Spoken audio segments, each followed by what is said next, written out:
Welcome to The Hidden Self. My name's Chris and this is the third video in our series Mary's Story. Before we begin, if you enjoy our videos, please subscribe to the channel because it really helps us out.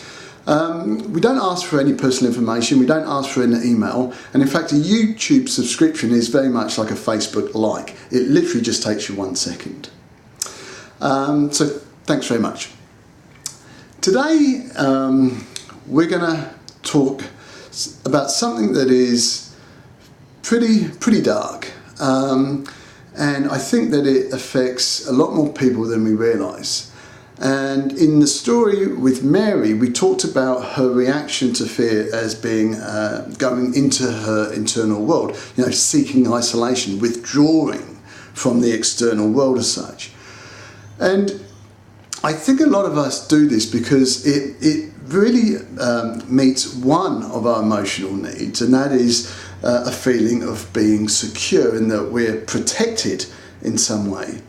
But unfortunately, it really reduces our level of fulfillment in other areas of our life, like our ability to connect and to form meaningful relationships that allow us to grow. Because if we're just always seeking security, we can't really offer a lot of support to other people. And that actually then impacts our ability to seek goals or to aspire to achieve things. So because we're constantly fearing about our own protection. And that then impacts our ability to feel a sense of pride in our achievements. So all of these things then start to form a kind of a shell of a person. And we might be going out into the external world, but we're not really living it. We're kind of living a ghost of a life. And that ghost of a life starts to impact our emotion of despair, because all of a sudden we just feel helpless. We feel inadequate. We feel vulnerable and weak. And the thing is with Mary, and I'm going to keep on coming back to this, we're not looking at making massive changes in our memories and our past. The past is done. I cannot change the past. What I can change, though, is my memory of it. And the thing is as well, is that I can actually bring different types of meaning into my internal reality that constructs a completely different experience. Now, the thing is, if you don't recognise something within yourself, if you don't see a capability within yourself, you can't use it because you don't know what that thing represents. But I'll also tell you another thing. Even if you're Mike Tyson, even if you're the strongest man, strongest woman in the planet, there are going to be limits to your capabilities. And as those capabilities start to run out, you're going to feel inadequate. Everybody on this planet feels inadequate. And inadequacies expose frailties. And so in the case of Mary, what I wanted to try to do was to see that there is strength in our vulnerabilities. And if you think about it, not everybody carries a gun around with them. The little old lady that has to go to the supermarket on her own, or anybody who lives on their own, has to go to the supermarket on their own, has to navigate kind of groups of kids who are loud and who are obnoxious from time to time, or people who are violent. We're navigating these things all the time. But it's how we see those vulnerabilities and how we see those risks in life that will kind of determine how we live our life. And life is about risks. I want to do a thought experiment. I want you to imagine that one morning you woke up and you weren't in your bed, you actually had been transported to a completely alien planet.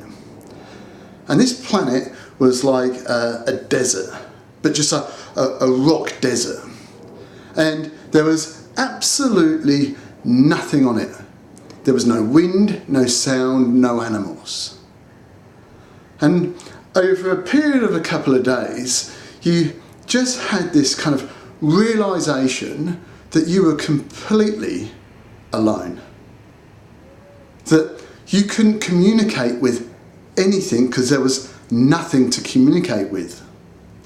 And over a period of a couple of days or a week, that feeling of loneliness would start actually creating a sense of massive despair. And the pain of that despair is actually pretty horrible. But then all of a sudden, this blue butterfly came into your view, and it was kind of flying around your head, and it just rested on your hand. And this connection, this understanding that one, you weren't alone, but two, there was another life form to connect with, just instantly filled you with gratitude and appreciation.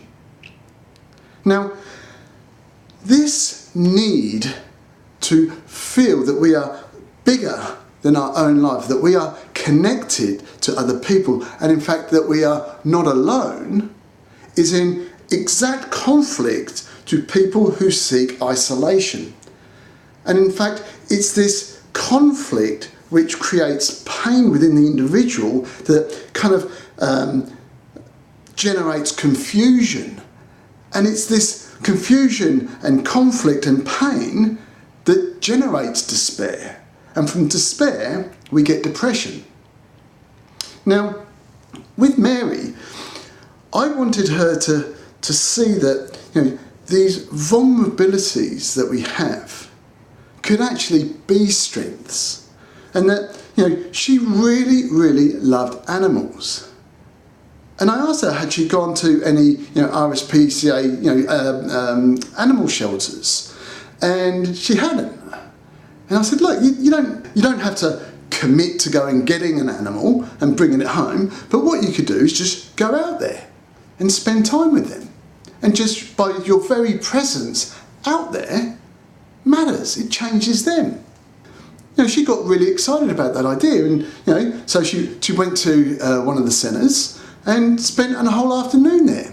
And what she said was that she, you know, was just taken aback by the sheer joy of, you know, some of these animals at seeing her, and she kind of saw part of them in her, that, you know, even though that many of those animals had been mistreated, they were kind of willing to, you know, put that baggage down, if you like, and just hoping to live a better life.